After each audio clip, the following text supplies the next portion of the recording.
Hi guys, this is the very first Trevor-Trex YouTube video, and today we are making a really cool looking helmet. We're using this, and we're using this as the mold. Okay, so basically, we've got to put the t-shirt, singlet, on him.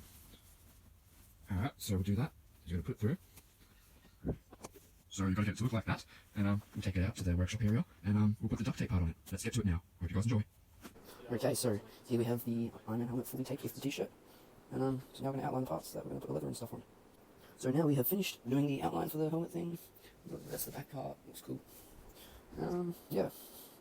So now what we're going to do is we've got to get the leather parts ready, and we've got to match them up to the things. We'll get to that.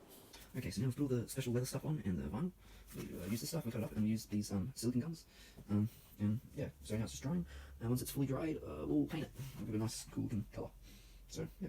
Yeah. Alright guys, so we've taken the helmet out of the thing. So yeah, taking it off the helmet. So that's what it looks like inside. And at the moment, I've been drilling a hole in the eyes, that's the next step. So we do that. I'm a bit funny. But you're not supposed to do that. I mean, you can do that for a while. But, so we take it out. We've got the little eyes holes here. And then we use the scissors to cut around the lines to make the holes. And that's it, soften. Okay, so the next stage is we got the green tape on the purple part, and we're going to spray paint it gold. So now the helmet is fully dry, and look at that. We've got a very nice, beautiful golden helmet here. It looks bloody beautiful. And I hope you guys enjoyed this video. And yeah, like down below and subscribe, and leave us your thoughts. That's it for now. Just thought I'd put the helmet on so I could show you guys what it's like. And yeah, it's pretty cool. So yeah, that'll do for this video. So subscribe down below, like, and give us comments, and yeah, write down what you think. And I hope you guys enjoyed this video. Have a lovely day.